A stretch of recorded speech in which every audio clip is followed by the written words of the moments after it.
Some reasons that we might want to defend a group would include securing the group to prevent attack, basically stopping an opponent's initiative, to gain strength or control in an area that might be dominated by the opponent or up for contestation, to not die. Sometimes groups get weak in fighting. We need to defend our groups and prevent death to make sure we can stay in the fight. And lastly, for various flexible options, such as sabaki, where we make shape in an opponent's strong area, shinogi, where we may dangle a group for attack to allow our opponent to chase it along, but in exchange we grab all the key territory. When defending, there are 3 checkboxes that we like to make sure that we're checking off. The first one is, does our group have a base? As I've talked about before in the How to Think in the Middle Game video, having a base basically means enough space to make one eye. A group that has a base and can make one eye easily is significantly stronger than a group that doesn't. The second one is, does the group have eye shape or can it make eye shape? Eye shape, turning a group from a string of stones into something that is tangibly alive, greatly increases the group's resilience to attack. And thirdly, can our stones get access to the center of the board? By gaining access to the middle of the board, we have more room to fight, and we might even be able to counter-surround the opponent and use weaknesses against them. As a general rule of thumb, if a group checks off 2 out of 3 of these boxes, we can consider that group strong. But if it doesn't check off 2 out of 3 of the boxes, maybe it checks off 1 or maybe it checks off 0, it's usually a good indication that that group or that stone needs defending. The last thing I'd like to touch on with defense, and this is something that I see a lot from many players in Go, is players have this tendency to defend everything their opponent threatens. When this happens, we call that puppy dog Go. One thing we would like to avoid is defending without a purpose. What this means is, when you're defending or thinking about defending a group, don't just defend the group for the sake of defending, but try to think about what positive impact that defending of the group is going to have on the follow-up in the future of your game. We'll take this example. Black has just attacked the white stone. In this situation, we've already looked at in the attacking lecture what would happen if white tanuki'd and allowed black to attack it again. It's not really in white's best interest. So instead, white is highly encouraged to rescue the stone. So when we're thinking about rescuing the stone, what's the order of operations? The first order of operations is usually grab a base. If we can make a base, we create enough space to make one eye, and that's going to greatly improve our chances. In this situation, where can white play to make a base?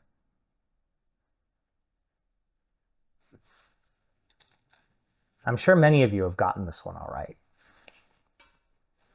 The simple answer is white can jump 2 spaces. For more advanced players, and perhaps in a lecture down the line, we can talk about what happens if white leaves a little more room. But for now, we're going to look at the simple 2-space extension. By jumping and making the standard 2-space base here, white secures about 8 points beneath it, which is going to be enough for white to make one eye. White is also threatening, should black ignore this, a follow-up where white can slide underneath the 4th line stone. Because the relationship is a 3rd line to 4th line, white can come in on the 2nd line and increase the space, creating a stable living position. Very often, black will block this. And now we have to ask ourselves the same series of 3 questions we asked ourselves before. On our checklist, does white have a base? As of right now, white has a base. Does white have any eye shape? Currently, not really. White could convert this into making eyes, but with only 2 stones, it's not enough to see where eyes are going to be yet. And can the group come out to the center if black plays first? The easy way to check this one is to draw a line between the enemy stones. We call this a sector line. If the white stones are behind the sector line, they're not out into the center, and they might have a harder time reaching it. So very often in this position, white's going to try to increase white's chances the simplest way for white to go is to simply move out. One common continuation from here might involve black playing a peep. This one happens all the time. The idea is that if white doesn't connect, black will cut, so we follow the proverb, even a fool connects the peep, and then black might jump next. The purpose of the jump is to remove white's ability to use the fact that black is on the third line to keep black low. And black is threatening a follow-up underneath the white position to remove white's base. After one more move, with white jumping to the center, white is now sufficiently defended. White has achieved a base, white has ample eye space through the capture of the one stone, and white is not behind a black sector line, therefore white has access to the center. This would be, from the white perspective, successful defending. After black finishes off enclosing the corner, we can now think about what impact this white group might have on the remainder of the game. If this white group is strong, then any fighting that happens here on the bottom, here on the left side, or even here on the top that all move towards the center of the board are going to be impacted by the strength that white has here.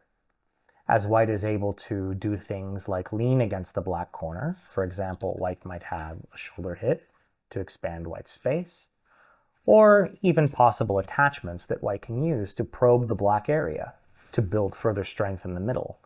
The strength of this white group is going to play a vital portion in the fighting to come. This is an example of successful defending. In the attacking lesson, we discussed a concept from the attacking side that was very important. That concept was do not attach to weak stones. As an example from before, we showed what would happen when black attaches here, allowing white to bend on top of black, forcing black to retreat, and then allowing white to connect, basically helped white to create a much stronger position in the local scenario. An area that was originally dominated by black stones, white now had a sufficient foothold. This is very often because attaching to weak stones, as mentioned before, helps them to get stronger. We can use the same principle when we're on the defending side. We know that the opponent doesn't want to attach to us, but as a defensive resource, we as the white player can very often attach to black to find really good defense.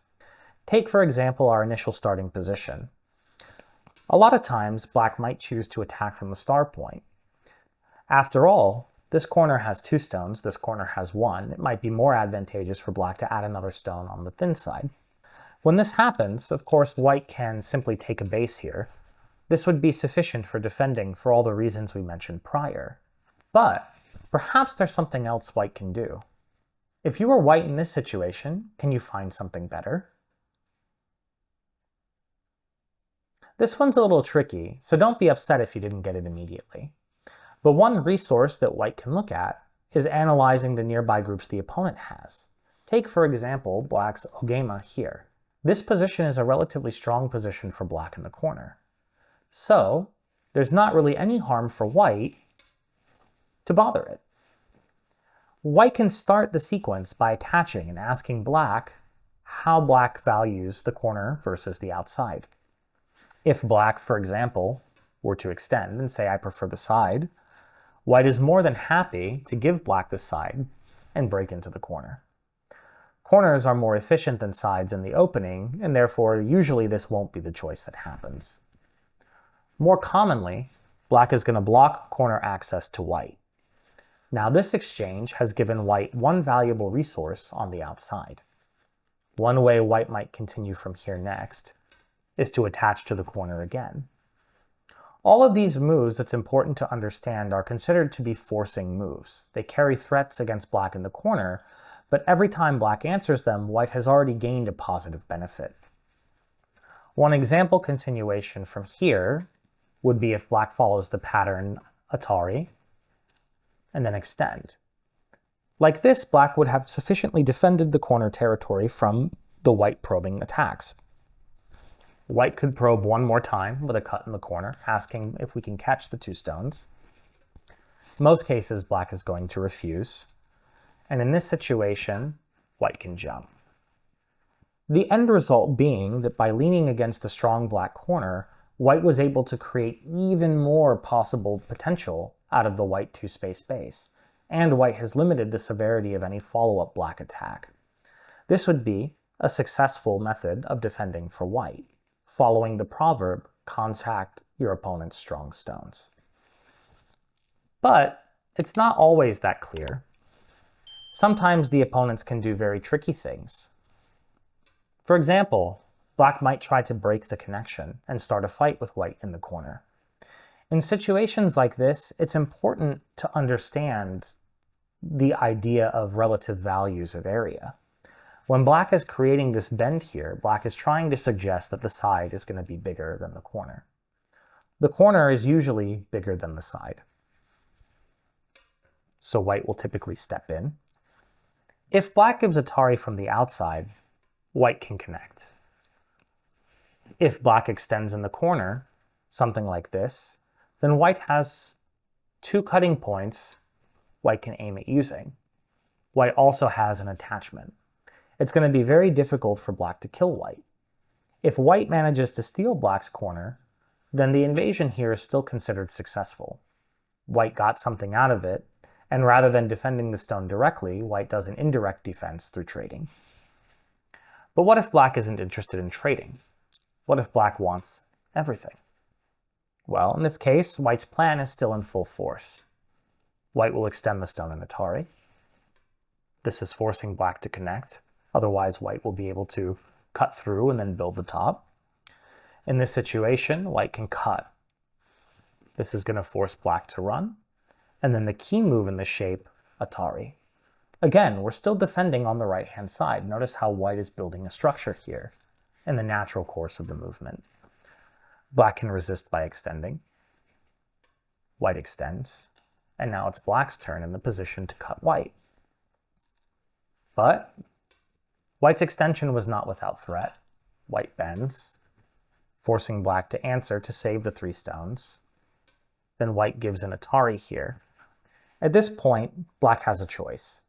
Locally, black can extend and keep it going, or black can capture to remove the Aji in the corner. For the simple sake of the variation here, we're going to take a look at what happens if black continues to play the most enduring response, this extension. In this case, white's double hane is a tesuji, trying to create a liberty shortage. Black doesn't want to cut from this side in most cases because black doesn't have a clean way to catch the 4 white stones. White can put either group in Atari. So usually black will Atari from this side. White will connect. Black will fix their own weakness in the corner by connecting. And then white will play this Atari. Now, the overall ending shape will typically have black capture here. The reason for black's capturing of the 1 stone is that if black were to play away somewhere, white would have the ability to play this one, threatening Atari, and then hane in the corner to kill. So here, black capture is considered a must move. In this situation, white did not directly defend the 1 stone. Instead, what happened is white attached to black, and in the course of black trying to fight white, black gave up complete control of the upper side of the board, and hasn't yet successfully killed the white stone on the right side. This is also an example of defending. I know that that last example was a little bit complicated, but these are important steps to understand attack and defense properly in the middle game. The next example we're going to take a look at is going to be something that happens in a lot of games, usually in SDK to low dan level. Certain types of fighting shapes that require really sharp attack and defense principles. Let's take this example. In this situation, notice that there are 4 individual weak groups on this board. Don't worry, this is going to be the most advanced position we look at today. This is a situation that comes up very often when players play against very aggressive players, either at online or during their Go clubs. So you might run into situations like this very often. One person plays a pincer, counter pincer gets played, jumping to the center happens, a big fight breaks out. But the concepts of defense here remain the same. We want to look for moves that can make a base. We want to look for moves that create eye shape. We want to look for moves that guarantee access to the center. For the groups that can't easily achieve any of these, then we have to look for a sort of hidden fourth option. This hidden fourth option is defending the group that's going to have the biggest impact on the opponent's weak group. One part of defense and group safety is that a lot of the time strength and weakness is dependent on the context of nearby positions. Here, there are 4 weak groups. If one of these weak groups gets defended or stronger, it's going to have an impact on the weak groups around it. So in this situation, Black has just played this knight's move to attack White's 2 stones. Given the whole situation, how would you play as White? I'm sure for many of you, your first impression will be to jump the 2 stones to the center. After all, the one-space jump is never bad. And in this case, it certainly isn't bad either. However, it's not the most optimal move for White given the whole situation to defend. This is because it only addresses one of the weak White groups, and in turn only affects one of the weak Black groups. With Black's corner already being in a very strong spot, a move that can only do 1 for 1 might not be the most efficient. Continuation might have Black play this knight's move to keep White separated, and as Black is getting stronger, both White groups are now in danger. Strengthening the one weak group in the center has had a positive impact for Black against both White groups. So with that in mind, the better move for defending for White would be this one. It might seem counterintuitive given that the 2 stones look a bit weaker, but the reason that we're playing from this side is because defending these 3 White stones impacts both weak Black groups. That means that the 3 White stones for White are a higher priority than the 2 stones. Black can jump to the center to prevent White from playing this knight's move to surround the 2 stones completely, and Black should, but it's 2 stones in a local area versus 6 Black stones. White's not really interested in continuing with disadvantageous odds, so White is going to play where White has the advantage, which would be here from the left side. In this situation, by defending the 3 stones, White created a position where 2 Black groups were in danger. Black could not spend 2 moves at one time to save both, so Black had to make a concession. Black's concession to save the weaker one allows White to then surround the other one. This is another good example of defending and also defending with a purpose. In my very first video with Go Magic, titled How to Think During the Middle Game, I discussed a mental model called the list. We can apply this list and the fundamentals of attack and defense together. They work in tandem. If you recall, the 3 steps of the list were as follows. Am I okay? Do I have any weak groups or important stones that can be attacked or bothered? Is the opponent's groups okay? Does my opponent have any weak groups or important stones that I can then attack to gain profit? 3, what's the big area? As I'm sure you noticed, steps 1 and steps 2 are exactly what we're covering today: defense and attack. By the way, you can also watch these lessons on our platform, gomagic.org. Except there, you'll watch them with interactive quizzes right within the lessons and practical exercises right after them.